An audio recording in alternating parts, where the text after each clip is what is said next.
মর্মান্তিক ঘটনা, সারা জাগানোর মতো ঘটনা। পেশায় অটো চালক ওই ব্যক্তি তার স্ত্রী, নাবালক তিনজনকে নিয়ে আত্মহননের পথ বেছে নিয়েছেন। তো তাদের দেহ পোস্টমর্টমের জন্য ঢোকানো হয়েছে, পোস্টমর্টম হবে। সেখানে সুদীপ্ত রয়েছেন আমার সঙ্গে, সরাসরি একবার কথা বলবো। সুদীপ্ত, এখনো পর্যন্ত আমাদের কাছে এই ঘটনায় আপডেট কি আছে?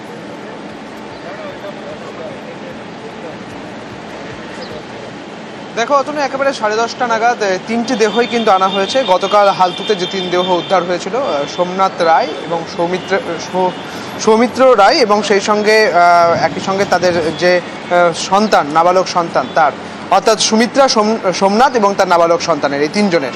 এবং এই দেহ কিন্তু আনা হয়েছে একেবারে নীলরতন সরকার মেডিকেল কলেজের, যেখানে ময়নাতদন্তের জন্য আনা হয়েছে। প্রথমত যে বিষয়গুলি, যে তারা কি আত্মহত্যা করেছেন নাকি খুন, যদিও সুইসাইড নোট পাওয়া গিয়েছে এবং তা দেখে প্রাথমিকভাবে তাদেরকে আত্মহত্যা হিসেবেই ধরে নিচ্ছে পুলিশ। কিন্তু ময়নাতদন্তে একটি উল্লেখযোগ্য বিষয়, কারণ এই ধরনের কেসের ক্ষেত্রে তদন্তের জন্য ময়নাতদন্ত বিশেষভাবে উল্লেখযোগ্য। তার কারণ এই ঘটনার সঙ্গে জড়িত এখনো পর্যন্ত যে নোট পাওয়া গিয়েছিল, অর্থাৎ সুইসাইড নোট পাওয়া গিয়েছিল, সেখানে কিন্তু 2জনকে গ্রেপ্তার করা হয়েছে, অর্থাৎ মামা এবং মামি, তাদের 2জনকে কিন্তু গ্রেপ্তার করা হয়েছে। কাজেই এই ময়নাতদন্তের মাধ্যমে পুলিশ যেটা নিশ্চিত হতে চাইবে যে এই ঘটনা কোথাও গিয়ে আত্মহত্যা নাকি খুন, এই বিষয়টা দেখে নিতে চাইবে এবং এর ওপরেই কিন্তু পুরো তদন্ত এগোবে। এবং সেই কারণেই তাদের কিন্তু আজকে নীলরতন সরকার মেডিকেল কলেজে আনা হয়েছে তাদের ময়নাতদন্তের জন্যে। পাশাপাশি আজকে এই ময়নাতদন্ত কিন্তু শুরু হবে ঠিক বেলা 2টো থেকে 3টের মধ্যে এই ময়নাতদন্ত শুরু হবে বলে জানা যাচ্ছে। এবং তারপরেই কিন্তু প্রাথমিক রিপোর্ট হাতে পাওয়ার পরেই কিন্তু বোঝা যাবে যে এই ময়নাতদন্তে ঠিক কি উঠে আসছে, এই ঘটনা আত্মহত্যা নাকি খুন। অতনু, পড়াশোনায় যাতে উৎসাহ পায়, যাতে নিয়মিত পড়াশোনা করে পরীক্ষা দেয় পড়ুয়ারা, তার জন্য রাজ্য সরকারের উৎসাহ দেওয়ার জন্য ট্যাব দেওয়ার একটা প্রকল্প রয়েছে। 10,000 টাকা করে দেওয়া হয় ট্যাবের জন্য। এবার সেই ট্যাবের টাকা নিয়েও দেখা যাচ্ছে অনেক পড়ুয়া উচ্চ মাধ্যমিক পরীক্ষায় বসেন।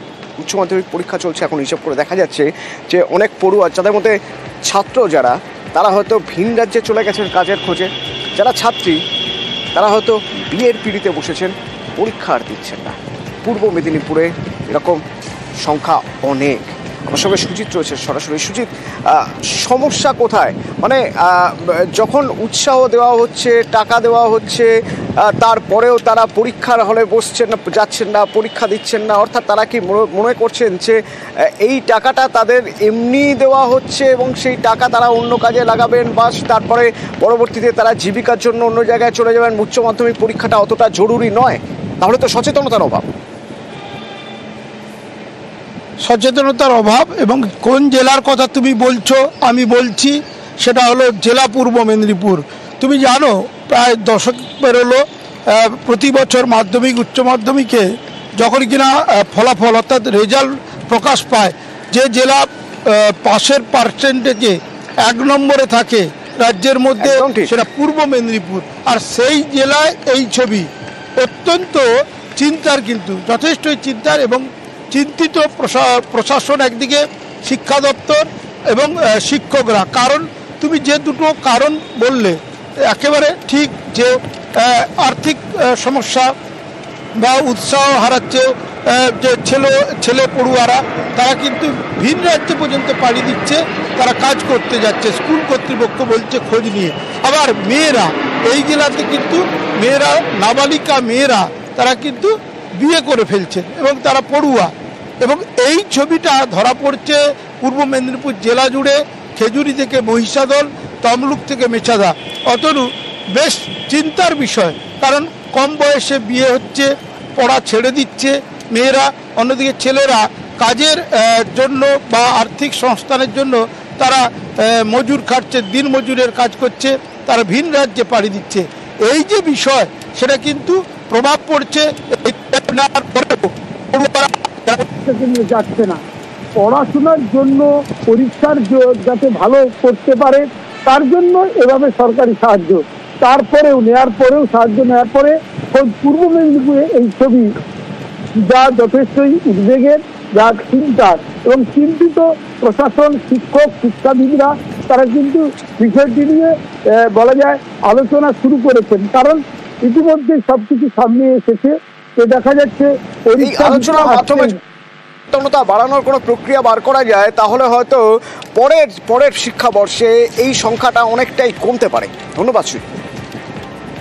আমরা খোঁজ নিয়ে জানলাম বেশ কিছু মেয়ের বিয়ে হয়ে গেছে, আর কয়েকজন ছেলে তারা ভিন রাজ্যে কাজে চলে গেছে। এর মূল কারণ আমার যা মনে হয়েছে, আর্থিক দুরবস্থার জন্য তারা এই পথ বেছে নিচ্ছে। আর মেয়েদের ক্ষেত্রে মানবিক মুখ্যমন্ত্রী কন্যাশ্রীর আয়োজন করেছে, সবুজ সাথী দিচ্ছে, রূপশ্রী দিচ্ছে। তা সত্ত্বেও এই মেয়েরা যে অল্প বয়সে বিয়ে হয়ে পড়াশোনা ছেড়ে দিয়ে সংসার জীবনে প্রবেশ করে যাচ্ছে, এর মূল কারণ হচ্ছে সচেতনতার অভাব। আমাদের স্কুল থেকে 11-12 মিলিয়ে প্রায় 20 জনের মতো পরীক্ষা দেয়নি। যদি উত্তরের খবরে নজর রাখা যায় তাহলে দেখতে হবে যে রাজবংশী স্কুলগুলোর অবস্থা খুব খারাপ, ক্লাসরুমের অবস্থা খুবই খারাপ। বর্ষাকালে ক্লাস তো করাই যায় না, এমন অবস্থা হয়ে যায়। তো কোচবিহারের সেই স্কুলগুলোর কি ব্যবস্থা নেওয়া যায়, সেগুলোর জন্য সরকার এবার নতুন করে ভাবনা চিন্তা করছে। কত টাকার অনুমোদন হলো, কিভাবে অনুমোদনগুলো দেওয়া হবে, অর্থাৎ সেই অনুমোদন অনুযায়ী কিভাবে কাজ হবে, কটা স্কুল জানবো। শুভঙ্কর রয়েছেন সরাসরি আমার সঙ্গে। শুভঙ্কর। হ্যাঁ তনু, দেখো এই যে উত্তরের বিভিন্ন যে জেলাগুলি আছে, রাজবংশী সম্প্রদায়ের মানুষজন আছে, সেই রাজবংশী ভাষায় যারা পঠন পাঠন করতে পারে, সে কারণেই রাজ্য সরকার বছর দুয়েক আগে উত্তরবঙ্গের বিভিন্ন জেলায় রাজবংশী স্কুলের অনুমোদন দিয়েছে। প্রায় 200টির বেশি স্কুল তৈরি হতে যাচ্ছে উত্তরবঙ্গের বিভিন্ন জেলায়। ইতিমধ্যেই বেশ কিছু স্কুলে পঠন পাঠনও শুরু হয়েছে। কিন্তু এই রাজবংশী স্কুলগুলো আছে, সেগুলোর পরিকাঠামো একদমই খারাপ, ফলে তাদের পঠন পাঠনের ক্ষেত্রে সমস্যা হয়। বিশেষ করে বর্ষাকালে ক্লাসরুমে জল ঢুকে যায়, ঠিকমতো ক্লাস করতে পারে না। সে কারণেই এই স্কুলগুলোর পরিকাঠামো উন্নয়নে উদ্যোগী হয়েছে রাজ্য সরকার। রাজ্যের উত্তরবঙ্গ উন্নয়ন দপ্তর সেই স্কুলগুলোতে ক্লাসরুম তৈরি করে দিচ্ছে, পাশাপাশি শৌচালয় এবং পরিশ্রুত পানীয় জলের ব্যবস্থা করে দেওয়া হবে।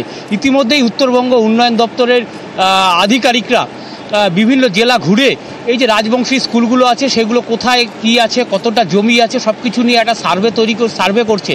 সেই সার্ভে হয়ে গেলেই সেই স্কুলগুলোতে তারপরে প্ল্যান এস্টিমেট করে সেই স্কুলগুলোর ক্লাসরুম নির্মাণের কাজ শুরু হবে। এবং এই যে রাজ্য সরকারের এই উদ্যোগ, সেই উদ্যোগে খুশি রাজবংশী সম্প্রদায়ের মানুষজন। অতনু, ধন্যবাদ।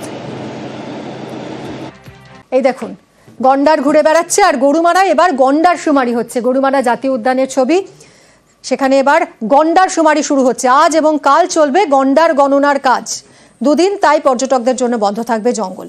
আরো বিস্তারিত জানবো রাজকুমারের কাছ থেকে। রাজকুমার। একদমই ম্যামি, দেখো যে উত্তরবঙ্গের যে গন্ডারের যে আবাসস্থল গরুমারা, জলদাপাড়া এবং চাপড়ামারি, এই বনাঞ্চলগুলোতে কিন্তু আজ এবং কাল গন্ডার শুমারি হবে। সেই কারণে এই বনাঞ্চলগুলোতে আজ এবং কাল পর্যটকদের প্রবেশ নিষিদ্ধ থাকছে। সকাল থেকেই কিন্তু একেবারে বন দপ্তরের কর্মীদের সাথে স্বেচ্ছাসেবী সংগঠনের কর্মীরা বনাঞ্চলের ভেতরে ঢুকেছেন, ওড়ানো হয়েছে ড্রোন। এমনকি যে সমস্ত বনাঞ্চলের গভীর অরণ্যে যেখানে পায়ে হেঁটে পৌঁছানো সম্ভব হয় না, সেই সমস্ত জায়গায় হাতির পিঠে করেও বনকর্মীরা গন্ডার গুনতে চলে গেছে। এবং যেটা জানা যাচ্ছে যে জলদাপাড়া জাতীয় উদ্যানে কিন্তু 2022 সনে যে গন্ডার শুমারি হয়েছিল সেখানে 292টি গন্ডার পাওয়া গেছিল। এবং 1984 সালে কিন্তু এই জলদাপাড়া জাতীয় উদ্যানে মাত্র 14টি গন্ডার ছিল। পরে ক্রমাগত উত্তরের বনাঞ্চলে গন্ডারের সংখ্যা বাড়ছে।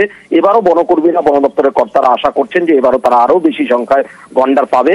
এই শুমারির মাধ্যমে গন্ডারের আবাসস্থল, তাদের মেল ফিমেল রেশিও, অর্থাৎ স্ত্রী এবং পুরুষ গন্ডারের রেশিও, তাদের বাসস্থান, তাদের খাদ্যাভ্যাস সহ নানান রকম কিছু এই তথ্য তুলে আনবেন বনকর্মীরা। ধন্যবাদ রাজকুমার। রাইনো সেন্সাস স্টার্ট হয়েছে। রাইনো সেন্সাস আমরা জলদাপাড়াতে প্রত্যেক 2 বছর মধ্যে করি। এটা খুব মাসিভ এক্সারসাইজ। সব রাইনো রেঞ্জেসে সাইমালটেনিয়াসলি, মানে সব এক সময় স্টার্ট হবে রাইনো সেন্সাস। 5 যে রাইনো রেঞ্জেস থাকে জলদাপাড়াতে, ওদেরকে আমরা 65 ব্লক মধ্যে ডিভাইড করা হয়েছে based on hit map which we have got from last 3 months। আর তার জন্য টোটাল 70 এলিফেন্টস আমরা ডিপ্লয় করেছি। রাইনো সেন্সাস করবে, রাইনোকে লোকেট করবে। আর এটা প্রসেস হচ্ছে টোটাল কাউন্ট মেথড, মানে আমরা প্রত্যেক রাইনোকে আইডেন্টিফাই করে ওদেরকে কাউন্ট করব।